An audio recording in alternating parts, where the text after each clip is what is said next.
నమస్తే, welcome to Suman TV. Income tax file చేయండి, ఒక భారత పౌరులుగా అది మీ బాధ్యత అని ఎప్పుడు మనకు చెబుతూ ఉంటారు. కరెక్టే. అసలు ఇన్కమ్ ట్యాక్స్ని మనం ఎందుకు కట్టాలి? ఒకవేళ ఇన్కమ్ ట్యాక్స్ ఫైల్ చేయకపోతే మనం ఎలాంటి కాన్సిక్వెన్సెస్ ఫేస్ చేస్తాం? వీటి గురించి మీకు అవగాహన కల్పిద్దామని ఒక కార్యక్రమాన్ని ఏర్పాటు చేసింది సుమన్ టీవీ. అందులో భాగంగా ప్రస్తుతం మనతో పాటు ఈ విషయాలపై మనతో మాట్లాడేందుకు ఉన్నారు చార్టెడ్ అకౌంటెంట్ అనిల్ కుమార్ రెడ్డి గారు. వారితో మాట్లాడి మరిన్ని విషయాలు తెలుసుకుందాం. నమస్కారం సార్. నమస్తే అమ్మా. ఇన్కమ్ ట్యాక్స్ అసలు ఎందుకు పే చేయాలి, అసలు ఎందుకు ఫైల్ చేయాలి? First income tax filing importance first తెలుసుకుందాం.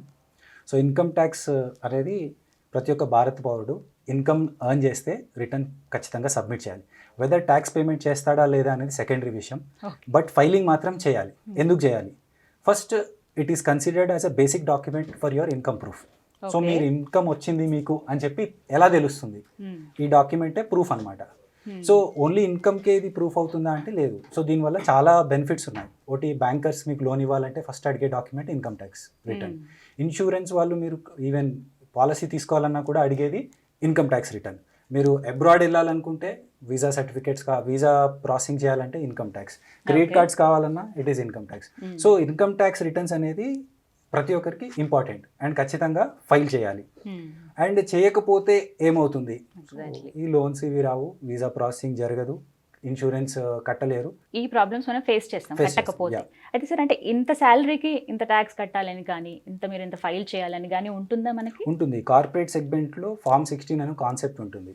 So before starting of the year and almost at the end of the year, maybe 9 months అయిన తర్వాత డిక్లరేషన్ తీసుకుంటారు ఎంప్లాయీస్ దగ్గర నుంచి.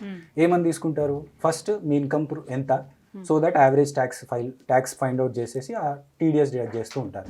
So at the end of the year మళ్ళీ ఒకసారి చేసి ఏమన్నా తక్కువ ఉంటే బ్యాలెన్స్ డిడక్ట్ చేసేసి మీకు ఫార్మ్ 16 ఇష్యూ చేస్తారు. అండ్ చాలా మంది ఫార్మ్ 16 ఇష్యూ చేసిన తర్వాత కూడా రిటర్న్ సబ్మిట్ చేయరు.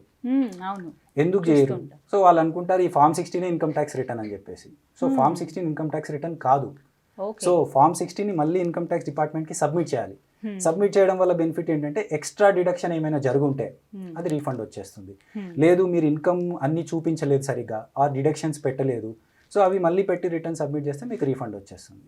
So form 16 is not income tax return. మనకి ఫైనాన్షియల్ ఇయర్ ఎండింగ్ అంటే మనకి మార్చ్ వరకు. సో ఇక్కడ ఎలా కౌంట్ చేస్తారు ఇయర్ ని? సో ఇయర్ ని సేమ్ ఫైనాన్షియల్ ఇయర్ ని ఇన్కమ్ ట్యాక్స్ లో ప్రీవియస్ ఇయర్ అంటారు. ఏ ఇయర్లో అయితే మనం ఫైల్ చేస్తామో దాన్ని అసెస్మెంట్ ఇయర్ అంటారు. మీరు ఇన్కమ్ ట్యాక్స్ రిటర్న్ చూస్తే పైన సబ్మిట్ చేసిన ఇయర్ ఉండదు, నెక్స్ట్ ఇయర్ ఉంటుంది. 2021 ఫైల్ చేస్తే 21-22 ఉంటుంది. సో నెక్స్ట్ ఇయర్లో ఫైల్ చేస్తాం కాబట్టి అది కనిపిస్తుంది దాంట్లో. ఓకే, మనకి ఎన్ని రోజుల్లో ఈ రిటర్న్ ఉంటుందండి? Generally it is for individuals. Non tax cases అయితే July 31st, ట్యాక్స్ కేసెస్ అయితే September 30. బట్ ఈ కోవిడ్ సిచ్యువేషన్స్ వచ్చినప్పటి నుండి ఎక్స్టెండ్ అవుతూనే ఉంది. సో ఇప్పుడైతే ప్రెసెంట్గా December 31st వరకు ఎక్స్టెండ్ చేశారు. But I think again it will be extended. మళ్ళీ ఎక్స్టెండ్ అవుతుంది. అంటే రీజన్స్ ఏముంటాయి? అంటే కోవిడ్ రీజన్స్ అని చెప్పేసి ఎక్స్పెక్ట్ చేస్తున్నారు. సో ట్యాక్స్ పేయర్స్ అలాగే ఉంటారు. లైక్ డేట్ ఎక్స్టెండ్ చేస్తే they will calm down. Due date వస్తుందంటే మళ్ళీ ముందుకు వస్తారు. సో అందుకే ఎక్స్టెన్షన్ ఫైల్ ఆల్రెడీ చాలా ఫైల్ అయ్యాయి. more than 3 crores returns already file అయిపోయాయి. But still even income tax department is also thinking to extend. So many representations have come CBDTకి. So maybe ఆలోచించి ఇంకా ఎక్స్టెండ్ చేస్తారని అనుకుంటున్నాం. ఓకే. అండ్ అలాగే ఒక్కొక్కసారి మనకి నోటీసులు వస్తూ ఉంటాయి. చాలా మంది మేము నోటీసులు అందుకున్నాము, ఇది ఎందుకు వచ్చాయి అని చెప్పి కంగారు పడుతూ ఉంటారు. రీజన్ ఏంటండి? కొన్ని స్పెసిఫిక్ ట్రాన్సాక్షన్స్ ఉంటాయి, వాటిని స్పెసిఫిక్ ఫైనాన్షియల్ ట్రాన్సాక్షన్స్ అంటారు. ఆ ట్రాన్సాక్షన్స్ కనుక ఎంటర్ అయితే మీకు నోటీసెస్ వచ్చే ఛాన్సెస్ చాలా ఎక్కువ. సో దానికన్నా ముందు ఈ ట్రాన్సాక్షన్స్ ఎంటర్ అయినా అవ్వకపోయినా మీ బ్యాంక్లో డిపాజిట్స్ అయ్యి మీరు రిటర్న్ సబ్మిట్ చేయలేదంటే ప్రైమా ఫేసి స్ట్రైట్ అవే వచ్చేస్తాయి మీకు ఇన్కమ్ ట్యాక్స్ నోటీసెస్.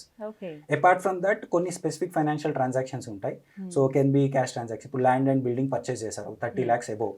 సో డైరెక్ట్గా రిజిస్ట్రార్ ఉంటారు కదా, మీరు రిజిస్ట్రేషన్కి వెళ్ళినప్పుడు ఆ రిజిస్ట్రార్ మీ పాన్ డీటెయిల్స్ని ఇన్కమ్ ట్యాక్స్కి సబ్మిట్ చేసేస్తాడు. So it will automatically reflect in your form 26AS. So income tax department knows that you have purchased land and building. So me return ఎందుకు సబ్మిట్ చేయలేదు అని చెప్పి నోటీస్ వచ్చేస్తుంది. సో అవే కాకుండా కొన్ని క్యాష్ ట్రాన్సాక్షన్స్ ఉంటాయి. ఎలాంటివి? సేవింగ్ అకౌంట్లో మీరు క్యాష్ డిపాజిట్ చేయడం ఆర్ విత్డ్రా చేయడం. So 10 lakhs is the limit. So 10 lakhs కన్నా ఎక్కువ చేశారనుకోండి, రిటర్న్ సబ్మిట్ చేయలేదు, నోటీస్ వస్తుంది. కరెంట్ అకౌంట్ అయితే 50 lakhs వరకు ఉంది. దెన్ డీడీ పర్చేస్ చేశారు మీరు. సో సేవింగ్స్లో నుంచి పర్చేస్ చేస్తే 1 lakh, అదే మీరు కరెంట్ అకౌంట్లో నుంచి పర్చేస్ చేస్తే 10 lakhs వరకు లిమిట్ ఉంది. దెన్ క్రెడిట్ కార్డ్వి కూడా చాలా మంది ఏం చేస్తారంటే యూజ్ చేసేస్తారు. పేమెంట్ టైం వచ్చినప్పుడు వెళ్ళి క్యాష్ డిపాజిట్ చేస్తారు డైరెక్ట్గా. అవును సో అది కూడా చేయకూడదు. అది చేసినా కూడా నోటీసెస్ వస్తూ ఉంటాయి. దెన్ ఫారిన్ కరెన్సీస్ పర్చేస్ చేస్తారు, ఫైనాన్షియల్ ఇన్స్ట్రుమెంట్స్ పర్చేస్ చేస్తుంటారు యూజింగ్ క్యాష్. అవును. So these transactions are called specific financial transactions and ఇవి చేస్తే mostly chances are very very very high వచ్చేస్తాయి. అండ్ ఇప్పుడు ఏంటంటే system is integrated. So your PAN is linked. మీకు ఇప్పుడు కొత్తగా ఏం జరుగుతుందంటే లాస్ట్ 3 months నుంచి ఆర్బీఐ సర్క్యులర్ నోట్ ఇచ్చింది బ్యాంక్స్ కి. ఏవైనా కొన్ని ట్రాన్సాక్షన్స్ హెవీ ఏమైనా డిపాజిట్ అయ్యాయి మీ అకౌంట్లో. సో నా కేసులో ఒక ఎగ్జాంపుల్ చెప్తా. లాస్ట్ మంత్ ఒక 3 lakhs చెక్ నేను డిపాజిట్ చేశాను. Next day morning I got call from the relationship manager. ఏమని, సార్ మీకు 3 lakhs డిపాజిట్ అయింది, మేము దాన్ని సస్పెన్స్లో పెట్టాము, మీకు ఎందుకు వచ్చిందో చెప్తే రిలీజ్ చేస్తాము అని చెప్పేసి. Then I have shared invoice. So పలానా క్లయింట్కి నేను ఇన్వాయిస్ రైజ్ చేశాను, సో అందుకోసం నాకు వచ్చింది. సో ఇలా కూడా ముందే కంట్రోల్ చేస్తుంది. అంటే మనకి ఒక అవేర్నెస్ ఉండాల్సిందే ఖచ్చితంగా దీనికి సంబంధించి. ఇంకొకటి ఏంటంటే ఎన్ఆర్ఐస్ చాలా మంది ఇండియాలో ట్యాక్స్ ఫైల్ చేయాలనుకుంటారు కదా, వాళ్ళకి ఏంటంటే సో చాలా మంది ఇండియాను వదిలిపెట్టేసి వెళ్ళిపోతారు. 3-4 years ఒకసారి వచ్చి 10 days 15 days 1 month ఉండేళ్తారు. బట్ ఇండియాలో వాళ్ళకి అసెట్స్ ఉంటాయి అండ్ కొన్ని ఇన్కమ్ సోర్సెస్ ఉంటాయి. చాలా మంది ఏంటంటే మేము అవుట్ సైడ్ ఇండియా ఉన్నాము, మాకు ఈ ట్యాక్సెస్తో సంబంధం ఎటువంటిది లేదు, సో మాకు అక్కడ కట్టేస్తున్నాం అని చెప్పేసి అనుకుంటారు. బట్ ఇండియాలో ఇన్కమ్ వస్తే మీరు అది ఇండియన్ రెసిడెంట్ అయినా నాన్ రెసిడెంట్ అయినా ఇండియాలో ట్యాక్స్ కట్టాల్సిందే. సో చాలా మంది అది మిస్ అవుతారు. So they keep getting the notices. ఆ నోటీసెస్ కూడా వాళ్ళు అందుకోరు, ఎందుకంటే ఇండియాలో లేరు. సో వాళ్ళ పాన్ అడ్రస్ ఇండియాలో ఉంటుంది, బట్ వాళ్ళు అవుట్ సైడ్ ఇండియా ఉన్నారు. మరి వాళ్ళకి ఎలా తెలుస్తుందండి? అదే then again email communication. So email is a major communication. So చాలా మటుకు ఏమవుతుందంటే వాళ్ళు ఎప్పుడో కన్సల్టెంట్స్తో చేపించుంటారు, వాళ్ళ ఈమెయిల్ ఐడి ఉంటుంది. సో ఇప్పుడైతే అలా పాసిబుల్ కాదు. వై? బికాస్ ఒక ఈమెయిల్ పైన 10 PAN కన్నా ఎక్కువ రిజిస్టర్ చేయలేము. సో మేజర్ కేసెస్ వాళ్ళవే ఉంటాయి. బట్ వీళ్ళు చాలా ఇయర్స్ కింద కనుక రిజిస్టర్ అయ్యి ఉంటే ఆ మెయిల్ ఎవరికి వెళ్తుందో కూడా మనం చెప్పలేము. వాళ్ళకి ఎలా తెలుస్తుంది అంటారు? అప్పుడు వాళ్ళే వచ్చి బ్యాంక్ ని అటాచ్ చేస్తేనే తెలుస్తుంది. సో జనరల్లీ వీటికి ఏం చేస్తారంటే బ్యాంక్ ని అటాచ్ చేస్తారు. సో బ్యాంక్ లో ఇన్కమింగ్ వస్తుంది కానీ తీయడానికి పాసిబుల్ అవ్వదు. So when cash is deposited, cheques are deposited, it will be created, but you cannot withdraw them. 2 yearsగా చూస్తున్నాం కోవిడ్ సిచ్యువేషన్ ఎలా ఉందో, అందరూ ప్రాబ్లం ఫేస్ చేస్తున్నారు. సో పర్టికులర్గా ట్యాక్స్ ఫైలింగ్ విషయంలో ఎలా ఉంది? పెరిగిందంటారా, తగ్గిందంటారా? సో కోవిడ్ సందర్భంలో పెరిగింది. So every year hardly 5.6 crores వరకు ఫైల్ అయ్యాయి. బట్ కోవిడ్ ఇయర్లో స్పెషల్గా 6 crores పైకి వెళ్ళాయి. సో మేజర్ రీజన్ ఏంటి అంటే ఎవరి దగ్గర డబ్బులు లేవు. సో బ్యాంక్స్ని అప్రోచ్ అయ్యారు. సో బ్యాంకర్స్ ఏం అడుగుతారు? రిటర్న్ ఉంటే లోన్స్ ఇస్తామని అంటారు. సో ప్రతి ఒక్కరు ఏం చేశారు? చార్ట్ అకౌంటెంట్స్ పరిగెత్తి, సార్ మాకు రిటర్న్స్ కావాలి, మాకు రిటర్న్స్ ఫైల్ చేయండి, సో మాకు ట్యాక్స్ పర్వాలేదు, మాకు బేసిక్ మినిమం లిమిట్స్లో ఇవ్వండి. బ్యాంకర్ మాకు మినిమం లిమిట్స్లో ఉన్నా కూడా లోన్స్ ఇస్తానంటున్నాడు.